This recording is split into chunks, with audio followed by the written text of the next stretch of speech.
Sex presents a problem, which cannot be evaded if one wishes to use its power for development toward the suprahuman. But the mere satisfaction of instinct retards development. Certain doctrines preach the use of sexual excitement as a means of awakening higher faculties and extraordinary powers. But such methods are really dangerous and should be shunned. What they evoke is not the higher faculties, but unhealthy forces from which it is then almost impossible to free oneself. This is one of the greatest perils a man can be involved in, for he becomes the slave of these powers, and runs the risk of complete nervous and mental unbalance. On the other hand, the repression of the sexual instinct is equally a danger. Psychology has demonstrated that a passion violently thwarted is stifled rather than overcome. Conquest is only real when the adversary is disarmed by a more powerful expression of the vital force. So long as we exist in physical bodies, we are subject to nature's law of dualization, by which affinity is created between complementary opposites which are separated.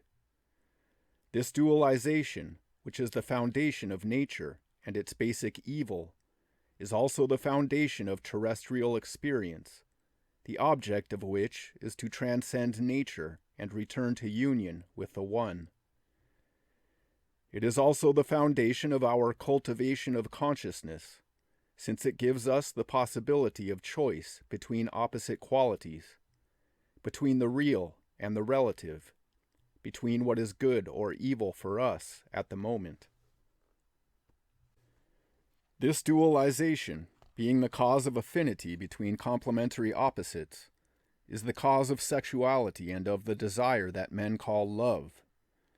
The error is to confuse love, desire, and need. Need is an appetite, and only concerns the physical body. Needs are therefore of the animal nature, the result of physiological functions stimulated at the appropriate point of the natural cycle. Desire, when aroused by need or instinct, is a purely animal impulse, but quite apart from animal impulses, desire can exist in man as an affinity for qualities or states of being of a more subtle sort.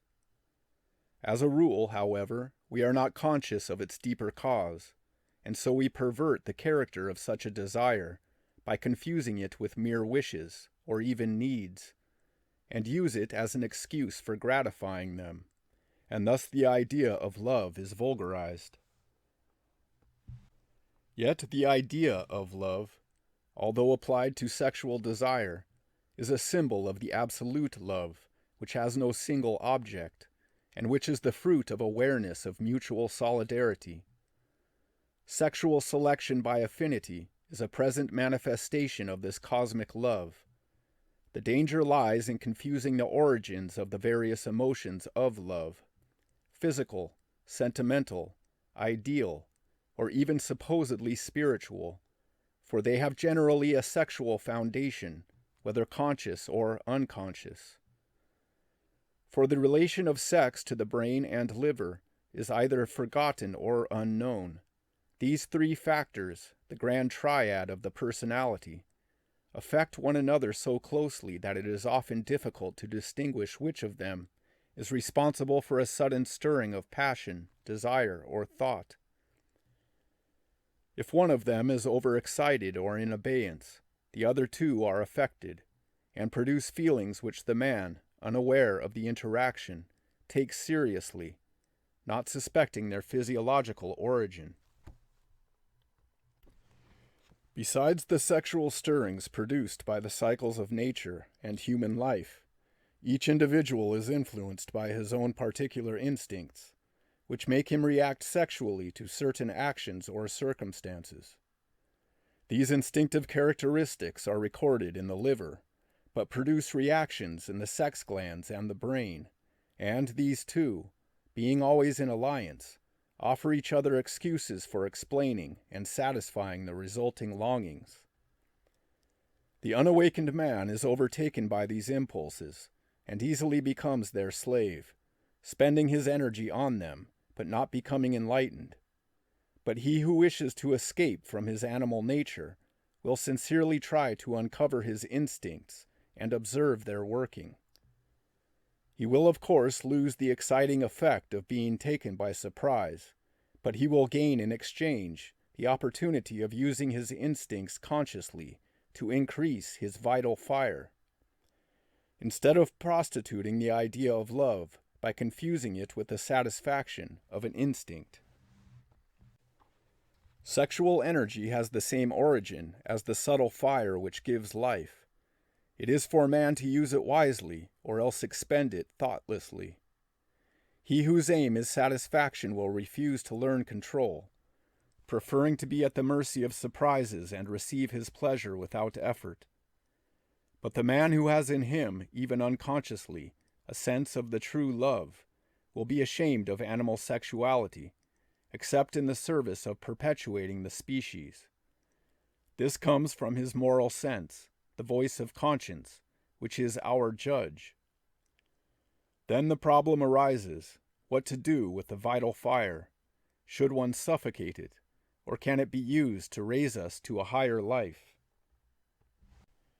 To deny or suffocate sexual excitement is an act of suppression dictated by the will, and results only too often in redirecting the energy into intellectual or sentimental imaginings, with psychological trouble as a frequent consequence.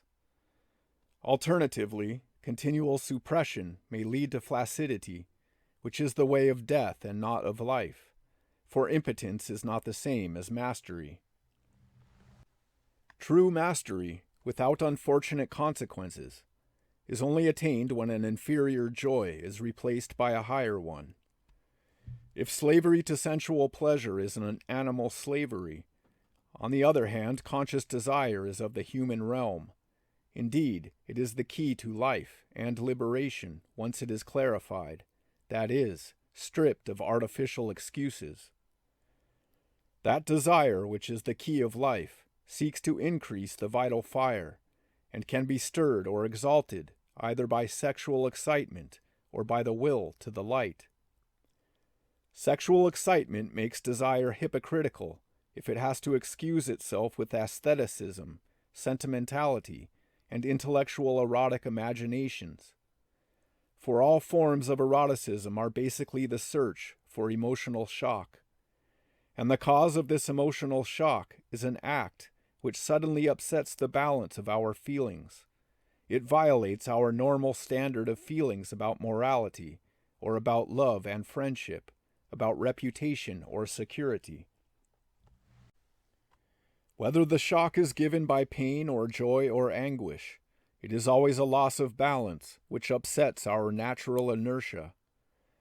The shock is desired for excitement's sake, and if the aim of the excitement is sexual satisfaction, nothing will be gained by the one sensual pleasure.